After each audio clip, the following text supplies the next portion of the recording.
Hey, football fans, this is Gary Green in Las Vegas, longtime sports handicapper and professional sports bettors for the past 35 years. And this is your NFL Week number 8 Thursday night game of the week preview between the Minnesota Vikings and the Los Angeles Rams. And the traveling Vikings on a short week will be installed here a 3-point favorite. The total is a solid 48 and not much movement on the side for either team or the total. It's been pretty steady since the opener.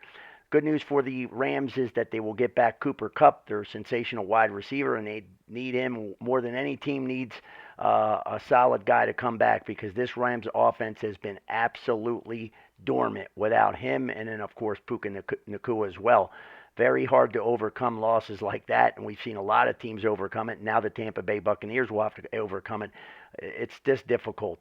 It's even more difficult when you're missing three offensive linemen like the Rams have been. And of course, Matthew Stafford off to his worst numbers of his career, worst numbers as a Los Angeles Ram. In fact, last week, Stafford, even though they won 20-15 against the Raiders, he passed it for only 154 total yards. That is his lowest passing yardage mark in his 4 years as the quarterback of the Los Angeles Rams. We have an interesting matchup here because we have two head coaches who know each other well. How well? Well, the Vikings head coach O'Connell was the offensive coordinator for the Super Bowl winning Los Angeles Rams a few years ago. Got this job as the Vikings, and he plays basically and runs the same offense that the Rams do. He learned great things from McVay, and he's doing a great job, and it doesn't hurt to have superstar talent like Justin Jefferson. And, of course, he has done wonders with Sam Darnold, who hasn't done much in the league. But as soon as some of these guys get on a team with a good offensive coordinator, in this case head coach at the same time, not just the belief, but to put them in a position to make plays and get yardage. O'Connell has taught Justin Jefferson how to run routes and get open even when he's double covered. And Justin Jefferson is, to me, one of the elites. To me, he's the best wide receiver in football, but a lot of people can argue, and there's probably 3 or 4 people you can put in that mix. But these two coaches know each other well, and the key part about that is if they're running the same offense and they're running this offense in practice all week, that means the opposing defenses should know a little bit how to stop it, so they have a little advantage in that department coming into this game. But when we look up the offenses and the defenses, there's a couple of things that sometimes stats lie, and that's why you can't just bet off of stats. But when we look at the Minnesota offense, number 13 in the NFL, and they're going to go against the 26 defense of the Rams, nothing really lying there. But then you have the Rams 20 offense versus what's considered on rankings the Minnesota Vikings number 19 defense. Why does this matter? Because the Vikings 19 defense is not 19. They're a top 10 defense. And the reason that they have a higher number is because the numbers against the pass, 260 yards per game, has come from a lot of stat padding. The Vikings were ahead big in every single game the first 4 games. The opposing teams are going to be way behind, and a few things happen. One, you can pull starters, which the Vikings did a little bit. Second, you're going to just kind of play a prevent defense, try and get out of there. You don't want to get injured. You don't want to show too much for future tape. And you're going to give up some yardage, and you're hoping to do the old bend but don't break. That's what the Vikings did. They gave up the yardage, but they came in 5-0 into last week's game. If the Detroit Lions missed a field goal on the last play, the Vikings come in here 6-0, and all of a sudden you're talking about the Vikings more than anybody in the NFL, even more than the Kansas City Chiefs, even though they're undefeated. They haven't even played well yet. Their offense has actually been terrible when you consider it, but they're 6-0, so and they're the Chiefs, and everybody talks about the Chiefs all the time. But now we're going to get a situation here where the stats are skewed a little bit on the Rams against the Rams as well, especially on offense, because they've been missing the 2 wide receivers. These are 2 of the best in the league. And then, again, the offensive line is not going to be a whole lot better tonight, still missing players on the offensive line, which you never want to miss there. To me, that's one of my favorite things, is taking advantage of that. I wish that I could take advantage of it in this game. My one big problem is I don't bet a lot of Thursday games because I really don't like the situation of a team that's favored traveling on the short week, and now we don't really know the intangibles of the Rams offense, even with Cooper Kupp coming back. He's a game-time decision, but I'm pretty sure he's going to play. The word is that he's going to play, and he probably will. Is it a lost season for the Rams already? I think it is, and maybe they're just showcasing Kupp to show that he's not injured. hopefully throw him out there and get 100 yards and then trade him to somebody and get a first-round pick. That's, I'm sure, the goal, because this is a lost season. It was going to be a probably lost season even when they came in, due to the fact that the defense had so many young guys. But there's been a couple nice pieces for the Rams defense. I like Verse. I like the safety back there, young kid. He's played very well, so they have some pieces of the puzzle for the future, but they're 5 pieces away from the puzzle, so that's a lot. So we're going to look at this game a little bit differently when we start off with the matchup advantages. We'll start off with the Rams offense as a slight advantage against the Vikings secondary. And it's just slight again because you look at the stats, they're a little skewed. They gave up a lot. But I do also see one negative side of the Vikings play calling that I don't like. I don't like playing way back on the receivers and just giving up yardage. I know a lot of coaches use the dink and dunk philosophy, but I just think they're too good. They don't need to be doing that. They need to get the offense the ball back, because the ball should be in the offense's hands, because they're going to throw up 35 and 40 points if they could get the offense more plays. They're not playing enough plays on offense, and that's due to the offense doing what they do. Last week, the Vikings defense did a no-no to me, and I don't know what they decided to do this for, but they decided to load the box to stop the running game of the Detroit Lions. The problem is this. When the Lions came out and Goff was able to just keep hitting wide open receivers and go 15 for 15, then they got in a little trouble. They didn't know what to do. They still kind of loaded the box. And then Gibbs, who was a shifty runner, he beat him up. Okay, if you load the box, that means you're going to get beat on corner passes for 20 and 30 yards at times, because those corners are not going to normally hold up against top wide receivers. And they weren't going to hold up against the top wide receivers of the Detroit Lions. The Detroit Lions possess top 3, top 4 wide receiver talent. The Detroit Lions have the number 1 offensive line in the league. There's a reason why good teams are good, and it's usually the first step you want to look at is the offensive line. So for this game, the situation for the Vikings is, do they do this load in the box again? Because if they do it, they're going to get burned again, because Kyren Williams for the Rams has 8 rushing touchdowns, and he's kind of like Gibbs. The only difference is they're not going to burn him in the same high-end fashion, because the fact is that the Rams' offensive line's not going to open up the same type of holes. They didn't do the same stunts. You know, when I watch stunts by the offensive line with 2 guards pulling to one side and then the tight ends out there blowing up people, and they just need a little crease, that's one thing. But when guys are running over wide open holes up the middle, if you can't stop that, you can't win. And so I don't know what the Vikings are going to do, but they got burned last week. We'll see what happens. That's why it's called coaching, and you want to see, can coaches adjust? And I want to see how the Vikings adjust. I'm not going to be playing this game. I'm giving you a preview to try to help you be better prepared to make your bets, and that's what I've done for 35 years on the radio. I did shows in the Stardust in 13, 14 casinos, 3-hour shows by myself, just going over every game, trying to give you what I've learned on tape. That's what I do. When you're sleeping, I'm watching tape. So I'm taping this video on Wednesday night at 10:45. Next thing I'm going to do is watch game tape.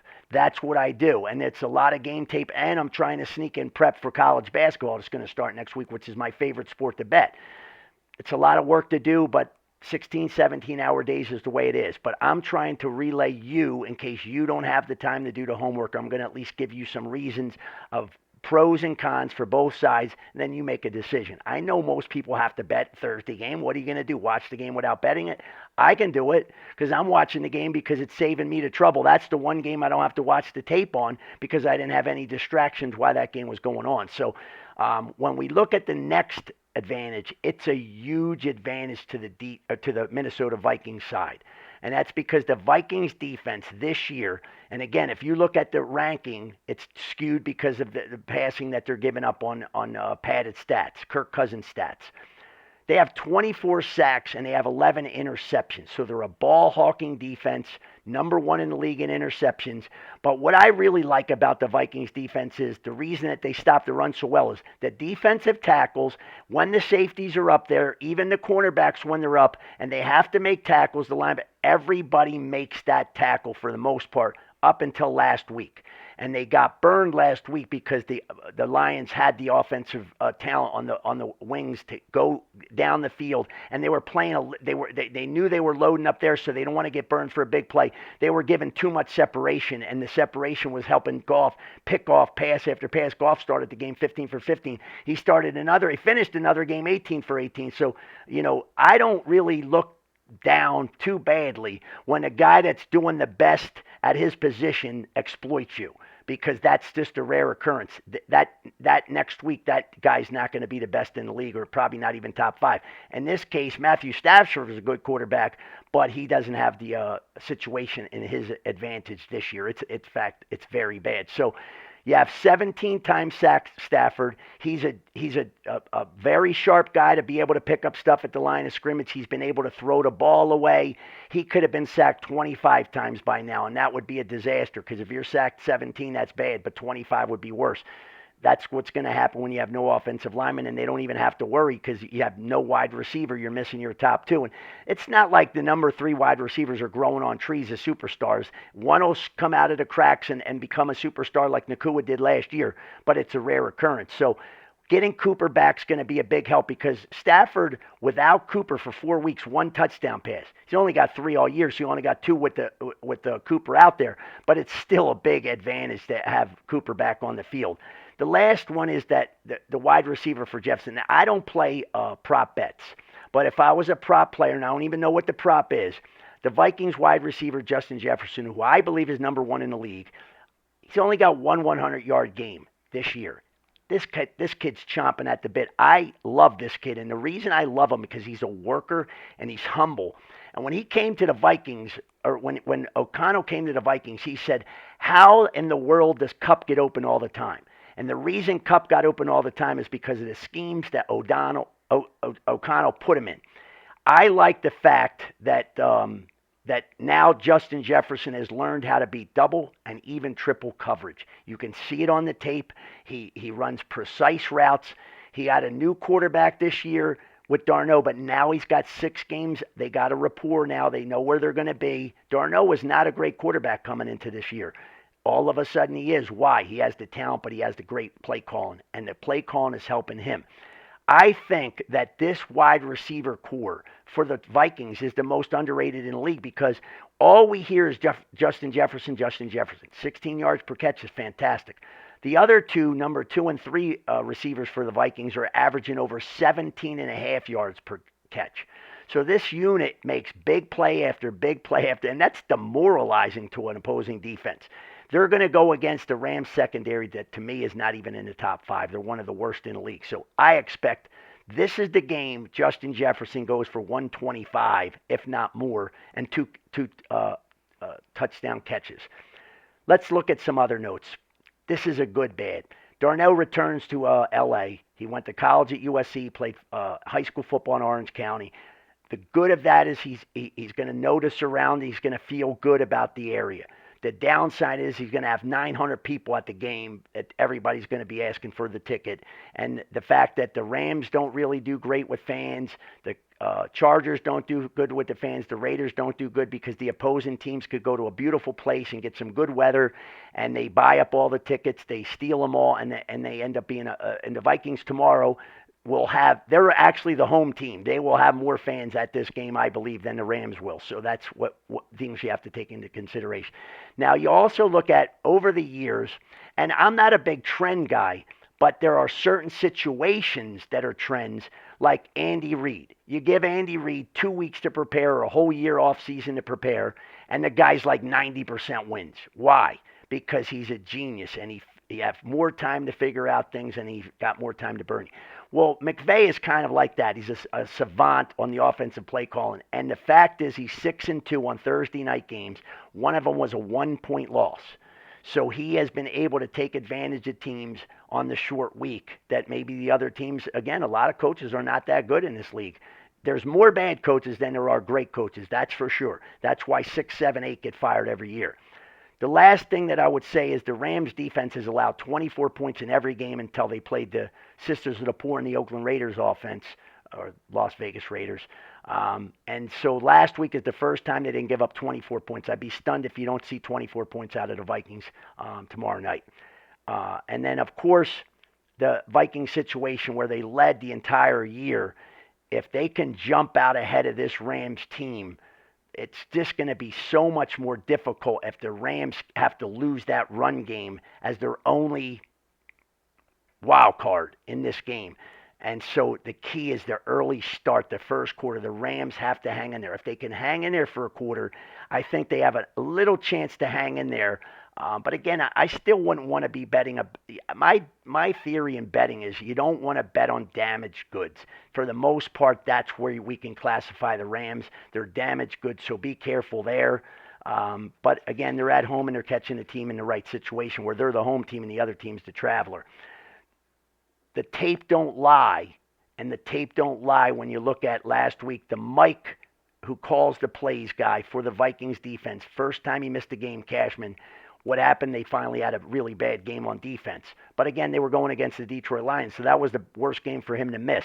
But he might miss it again. It's probably likely he is going to miss. So now you're putting a different guy in there to call the plays. He's out of his element most of the time. That's a tough thing. And again, now we're going to see, was that part of the reason why the load into the box didn't work as well? Because that guy's got to be able to pick up certain lineups when the opposing team's running a play. Are they running a play that you can switch out of, or do you just stay in it?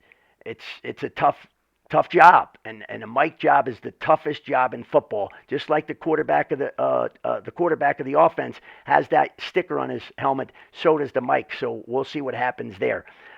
We'll look at a few of these things. The Vikings offense has scored 28, 23, 34, 31, 23, and 29. So the lowest score is 23. The Rams give up 24 a game. The Vikings are getting 24. The Rams scores are 20, 10, 27, 18, 19, and 20. None of that is really good. But no Kupp, no Nakua. Now they get cut back. That's at least a little shot in the arm. We'll see what happens if that could pump up the offense a little bit. One interesting thing about this Vikings team, their punt returners suck. And I'm a Commanders fan. If you look down over here, the Redskins helmet here, I'm a Redskins. I still call them the Redskins. For the last 13 years, it seems like we had the worst special teams in the league. And I'm telling you, special teams and offensive line and kickers are much more important than people make them out to be, because if you can't return punts a little bit and give your team a better starting position, that means you have to manufacture longer drives. That's why the Vikings, it's so good of what they're doing, is they're manufacturing longer drives. Their punt returners, they have only one punt return for 10 yards all year. So they're not giving any big play there. They're not starting at a 50-yard line or the 40 or the 30 like some teams could do and get a short field. They got to earn the whole thing, and they've earned it. So that's where you got to give extra credit. I give a little star. Like when you were in kindergarten, they put a little star.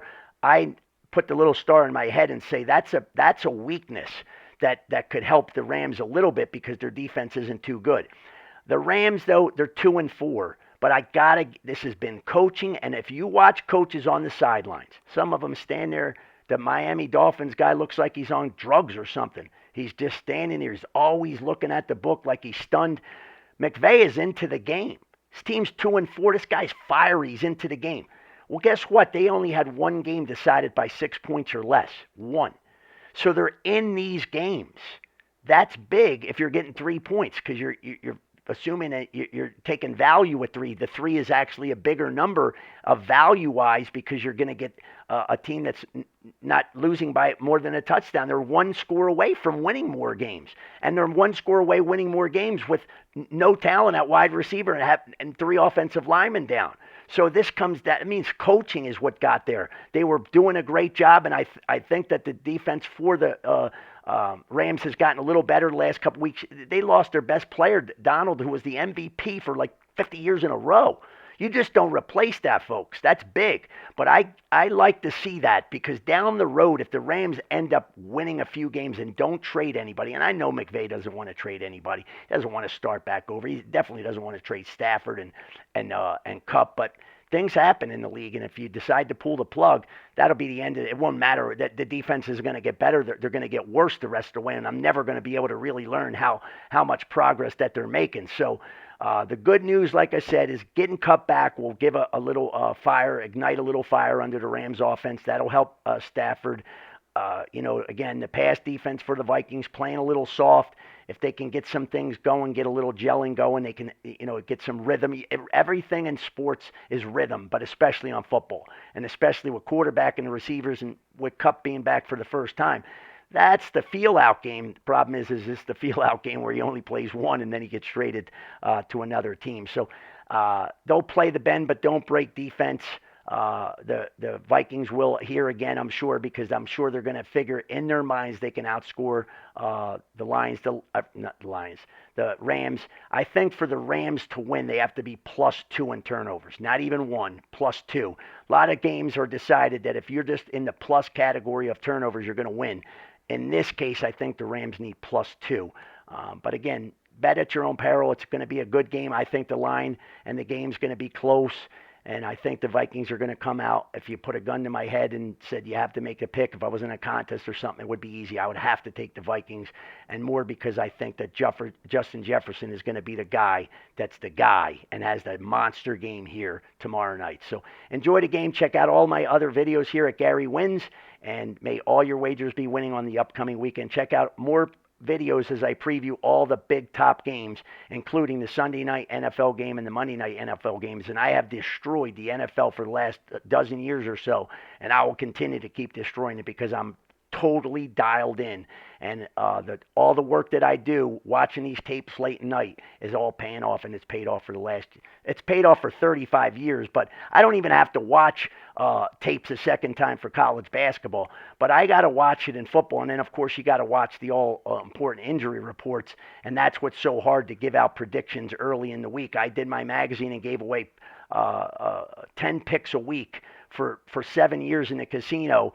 And it's very hard because I had to make all those picks on the Sunday night, an hour after the Stardust line put the lines out so that I could get it printed in time to get it out to the people that were buying it. So picking stuff way ahead is difficult, but you still got to take some stabs and take a guess at what you project the line to be. And I project that the line for this game would have been 3 because it's a Thursday game. Maybe if it got to the Sunday part, it might have got up to 3.5 with the Vikings. But again, I wouldn't be that surprised. The favorites have been covering. That's at this point the guys that just like to bet the opposite of everything. It's going to be more bets coming in later on the Rams than it is on the Vikings, which is really a surprise when you look at the talent on the field. So have a great night and enjoy the game on Thursday night.